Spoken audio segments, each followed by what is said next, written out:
Hi, and welcome to episode 91 of the Noble Character Crafts podcast. My name is Amy, and I am coming to you from eastern Nebraska, where I live with my husband and our 5 children. Today is Monday, April 20th, 2020.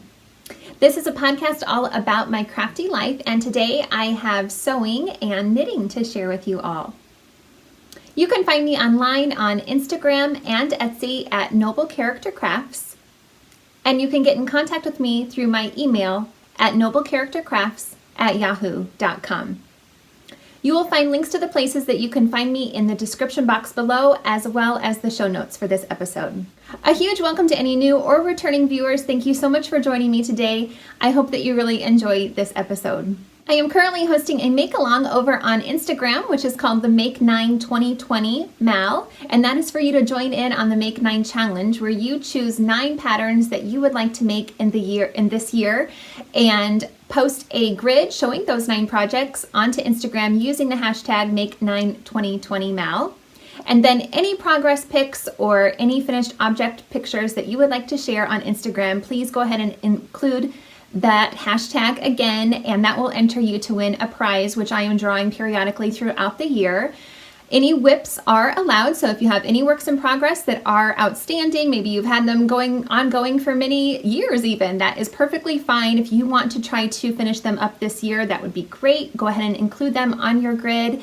And also any crafts are included as well. So whether you want to just do all knitting or all crochet or a few different things from different crafts. You could do sewing or any kind of craft that you possibly can think of. Any craft is allowed and encouraged. So if you would like to join in, it is not too late. It is a year-long make-along, and so you do have all year, and you don't have to finish anything, or you don't have to finish anything to be included on the make-along.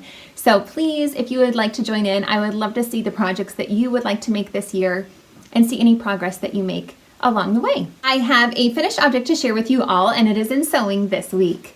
So I made this project bag for myself. I have a new cast on in this project bag, and I wanted another bit larger bag for myself, more of a sweater sized bag. And the project that I'm making kind of coordinates with these colors, and I wanted just more of a springy colored project bag, and so I made this for myself, and I'm so happy with it.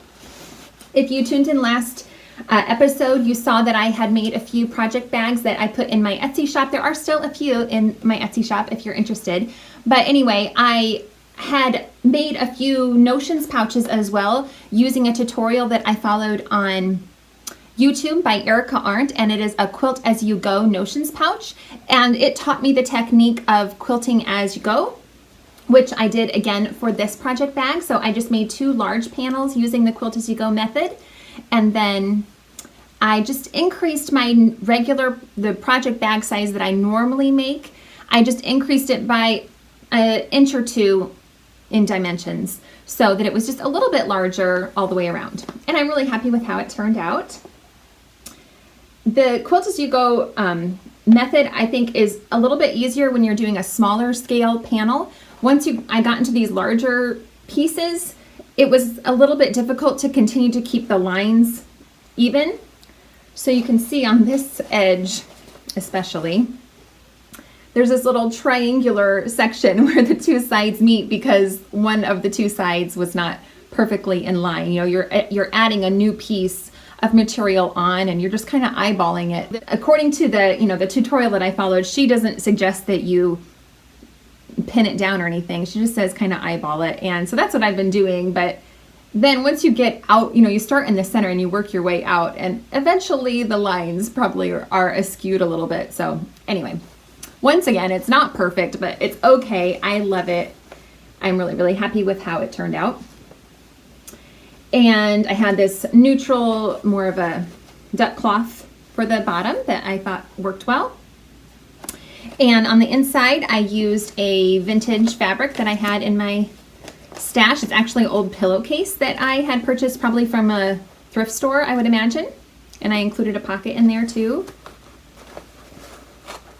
So anyway, I've already got it filled up with my new cast on. So this is the only finished object that I have to share with you this week. So I'm going to go right into my works in progress. I would normally not show this one first because it's my newest cast on. I don't have a lot of progress on it, but that's okay. It's here and handy, so I'm going to start with it. I had signed up or told the designer of this pattern that I wanted to test knit this pattern for her about a year ago, and it is now ready for testing, and I'm so excited about it. But it was a bit unexpected because well, I just didn't know when the test was going to be ready, and it came available now, and I already have another sweater that I am test knitting that I'll show you in a little bit. I've shown you before, but I'll show it in a little bit. So when she contacted me to let me know that this test was available, I said, I already have a sweater that I am test knitting. I'm not really sure how quickly I'll be able to get this test done. But she was gracious to say that she's flexible with the timeline for this test knit. So I'm so excited that I was able to test knit this for her. Anyway, the designer is Elizabeth of Salapaloosa Knits. You can find her on Instagram, and she also has a podcast called Salapaloosa Knits, and I absolutely love watching her podcast. She is such a sweet person. She hasn't been podcasting as regularly lately, but she has quite a few old episodes that you can go back and check out, and I highly recommend her podcast because she is such a joy to watch. And she has designed a sweater called Veela. I will insert a picture of it here so that you can see. Since I've just started it, I won't be able to show you much of the design, but it's this beautiful ribbed sweater that has gorgeous lace paneling down the sleeves. So I am so excited about it. And it's also knit with mohair. This will be my first sweater that I am making with mohair, and I'm super excited about it. The material that the fabric that this produces is just so fun. I love it. So I was having a hard time deciding what yarn to use for this project, what color to go with, and I was going through my stash. I really was hoping to use some of my stash. And a while ago, quite a while, I don't remember when, I mean sometime last year probably, I had purchased a sweater's quantity of Knit Picks palette in the Ice Lily colorway.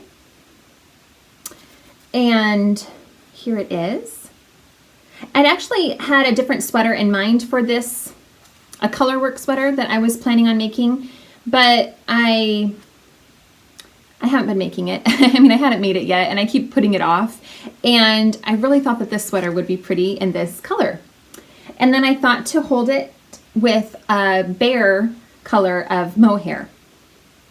So that's what I'm doing. I'm sorry, the Knit Picks palette is 100% Peruvian Highland wool, fingering weight. Yeah. And then the mohair I have is just bare. It's a kid silk lace weight, 72% kid mohair and 28% silk. And I'm loving it. It is made from the bottom up, and the pattern starts with the sleeves, and so I've just started the first sleeve. But I am really, really loving the feel of this fabric. It's so lovely. So it just had a 1x1 rib for the cuffs, and they're about 3/4 length sleeves, if you noticed from the picture. And I've just started the lace work.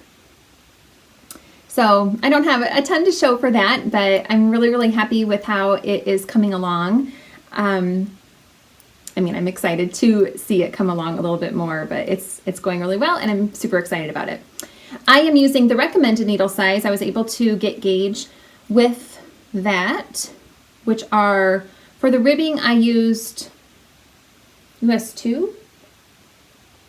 Yeah, US 2 2.75 millimeter needles, and then for the remainder of the sweater, I'll be using these US 5 3.75 millimeter needles, and all of the needles that I use are Chowku red lace. So I don't have a ton to show for that yet, but I am very excited about it, and yeah, just can't wait to see the lace paneling come to life. I'm excited that the sleeves are first to see that lace come alive. And then the whole body is ribbed. So yeah, I'm really, really excited about it. My next work in progress is in this Tanny Casey project bag. And I have some enamel pins on here from the ladies of Nice and Knit. And in here is the Rauli shawl that I am knitting. It is a beautiful design by Amelie. And it has grown quite a bit since I showed you last, so I'm super excited about that. This is going to be gifted to a lady that I go to church with. Last time I recorded, I had just gotten to the center section. So this is knit from side to side, and you can kind of see that right here in the middle is where this progress keeper is. And you can see the design starts to, well, there's just like this little football shape right here in the center. And then it goes out the other way here. And I have started decreasing the stitches now to get to another point. So here's where it started.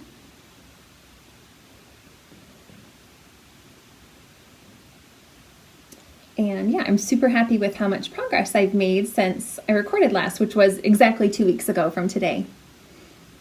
The yarns I'm using are my own hand-dyed yarn. The main color is called Honest. It is a light tannish brown color, light brown color for the base, and then it's speckled with deep plum and brown, which kind of also makes some orange areas of speckles. And then the contrast color is a plain black. It's called Night. And they're both on a fingering weight 75-25 merino nylon blend. This is all over brioche, which you can probably tell, and it's going so well. I work on this.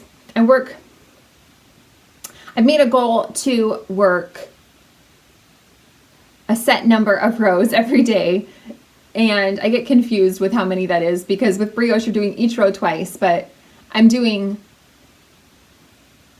2, 4, 6, 8 rows I think a day. Anyway, that makes a pretty good amount of progress. It's a little over an inch of progress every day. So, I mean, that's not a lot, but it's good. I have been able to see it grow, and it's been encouraging to watch it grow. So anyway, it's going well, and obviously the rows are getting shorter and shorter now, so hopefully it will progress really quickly now.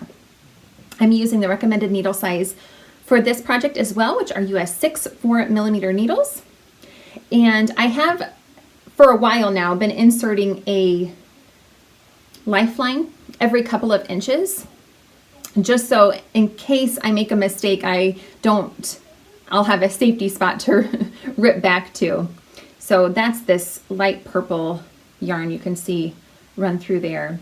So I'm gonna do, I think, 1 more or 2 more row repeats, and then I will adjust or reinsert the lifeline to where I am at that point. So anyway, I haven't had to use the lifeline yet, thankfully, but I feel much more comfortable having that lifeline in there in case I do make a mistake, because with brioche it is a bit more difficult to fix your mistakes. But I love it. I think, as I've said many weeks now, it's been in the works since the end of January, but I'm just completely enamored with this pattern. I think it's so gorgeous. Here's the back side. Oh, I used up 2 full skeins for a little over half of the shawl. And right here you can see I've joined 2 new skeins. The pattern does call for 2 full skeins of each color, but I won't use quite all of them. I was glad to get past that halfway point before I needed the second skeins, just to make sure I had enough, for the project, because I had dyed them, 2 of each color specifically for this pattern. So anyway, it's going well. I love it. I love it so much. My next work in progress is my other test knit that I'm working on. It is in this gorgeous project bag that I received from Trisha of Joy in the Stitches, and I love it so much. It's been perfect for this project. It's just, well, this bag is what inspired me to make my project bag that I just showed you, because of the size of it. It's just the perfect size, and it's just a little bit larger than the other bags I've made, and so that's what inspired me to make myself another larger bag. This is the Centaurea sweater, which is a gorgeous design by Audrey Borrego, who is known as Yarn Flakes. She also has a wonderful podcast on YouTube that I highly recommend. And, oh, I should show you. Last time I recorded, I showed you, this is what I was knitting. And I was really happy with it when I last recorded. I said I was really happy with it. I thought I was. So, this is, I had knit a few more rows and put a progress keeper on there. But anyway, since then I ripped it out because, or I didn't rip it out, but I took the needles off of this piece. I had noticed before, earlier on in making this, that my raglan increases weren't very tidy, especially with my make one right stitches. And so on one side of the raglan increase, the stitches were very loose. So you can see that right here. Here's my make one rights, here's my make one lefts, and the make one rights are bad. And so, and it's pretty consistent all the way around. Every raglan increase, the stitches for the right are really bad. And so I contacted Audrey and asked her about, what does she recommend for that? Because I was trying to tighten up the stitches and I just couldn't get it to be tight enough. She recommended a few different techniques, but I just asked her if it would be okay if I, instead of doing the make one right, instead of doing the increases right at the raglan seam, if I just did it one stitch before and one stitch after the raglan seam, if that makes sense. So instead of knitting to the marker and then doing the make one right, I would knit to one stitch before the marker and then to the make one right, knit that last stitch and then slip the marker. And then same thing on the other side. Slip the marker, knit one, and then do the make one left, if that makes sense. Anyway, she said, yeah, go ahead and try that. That should help. And it definitely did help. So anyway, I just decided to, I knew I wasn't going to be happy with that. I tried just to tighten up the stitches. You can see on one area where I tried to pull the stitches to tighten them. Here are some, well, maybe you can't see it very well, but here's a few loops that I tried to pull and it still was not really tightening it up very well. And I didn't want to have to do that all along and try to sew those. I've done that before where if I have a loose stitch, I'll just pull on it and then I'll weave that in. I'll kind of sew in that loose loop. But I didn't want to do that all along all of the raglan increases. So I made the hard decision to start all over again. But I'm so glad I did because it's turning out so much better now. And I've made a lot of progress on it because I've just really tried to stay focused on this project. So here it is. It's grown so beautifully. I'm really happy with the progress that I have made on this. So yeah, you can see I have already knit all of the raglans and they look so much neater. You can see the stitches are a lot tighter along these increases. And I'm so much happier with it. I am really glad that I decided to start over. So you can see along these raglan increases, there's this beautiful cable work, which is so lovely. I just love it so much. It's such a neat, simple detail, but it really, I just think, makes such a neat addition to the pattern. And then, I didn't really realize this, but those same raglan cables, after you split for the sleeves, they just continue. I mean, I knew that it continued, the cabling continued down the side seams, but it's just like, it's in the same exact spot. I don't know. I was just surprised by that the cables just continued even after I separated for the sleeves. Anyway, it's difficult to see it on this dark yarn, but they do continue along the side seams here, the cables. Can't see it very well. The yarn that I'm using is Knit Pick Stroll in the Midnight Heather colorway, which is nearly black, but it is just a super deep teal. And it is fingering weight 75% fine superwash merino wool and 25% nylon. I am using US 3? Yes, US 3 3.25 millimeter needles. And, you know, I'm able just to work in the round right now on a shorter cable, so that is working so well. I have put it on a longer cable a couple of times to try it on, and it's fitting really well, so I'm super excited about that.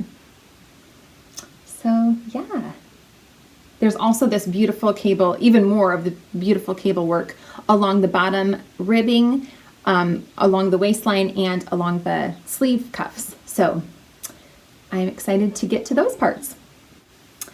My last work in progress is in this large wool felted bag that I got from my husband's aunt. And in here is one of my scrappy blankets. This is the Excavation blanket, which is a free pattern by Jana Pihota. And I am using this kind of as a memory blanket for myself. Whenever I finish a project using fingering weight yarn, if I have any leftovers, I add a stripe to this blanket. So it's grown quite a bit since the last time I showed you. Here is a progress keeper from the last time I showed this off, which I don't remember how long ago that was. It wasn't too terribly long ago, but probably, I guess, over a month for sure.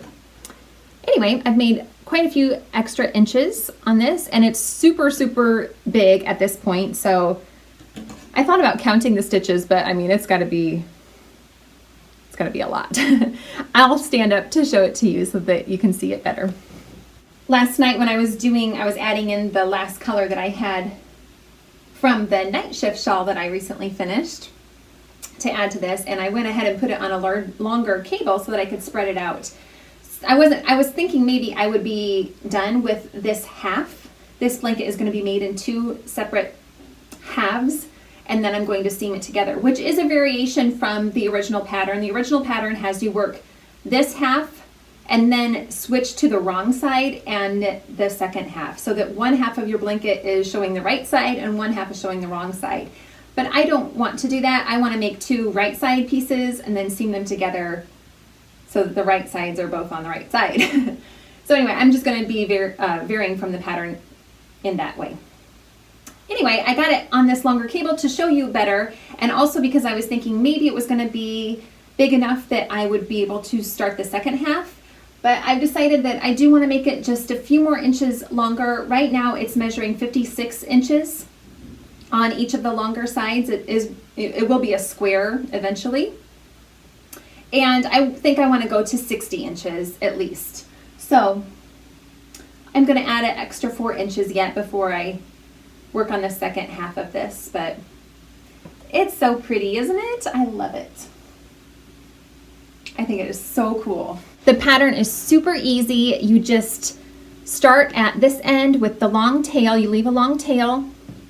You increase at the beginning of the row, knit all the way across, increase at the other side, knit all the way back, and then leave a tail again at the end of that row, and you clip a long tail again. So these will stay on there, and I think the pattern calls for you to kind of tie a group of them together every once in a while. But they're fine. I mean, it's not like they're coming out now. They're super long, so they're fine, and I think it's so cool.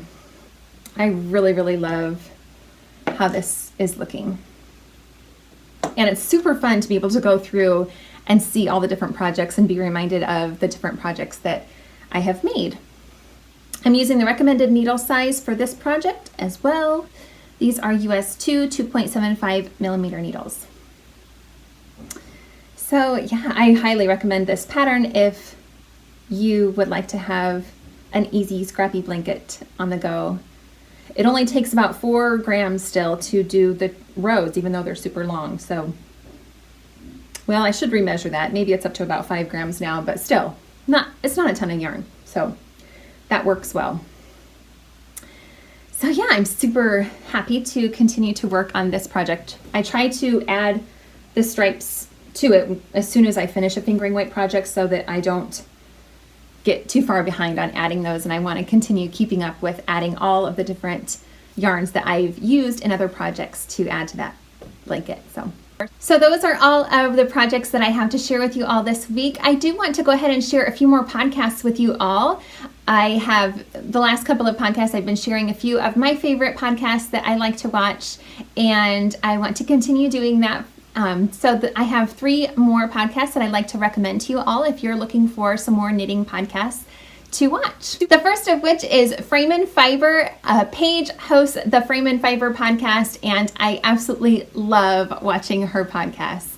She is the owner of a picture framing and fiber or yarn store over in New Jersey, and she has such a fun personality. She's super down to earth and funny, and I just love watching her. She's such a fun lady to watch. She's super talented both in knitting and in framing, and she's also lately been posting videos on YouTube showing the process for framing pieces. So she has had a few other podcasters send her pieces that she is framing, and she's doing a video series showing the process of receiving this item that they want framed, and then doing a video chat with them and showing, the different frames that she has to offer, and they kind of go through the different options, and she shows the process of making or framing that piece and then the final object at the end of the video, and it's super cool to see that process as well.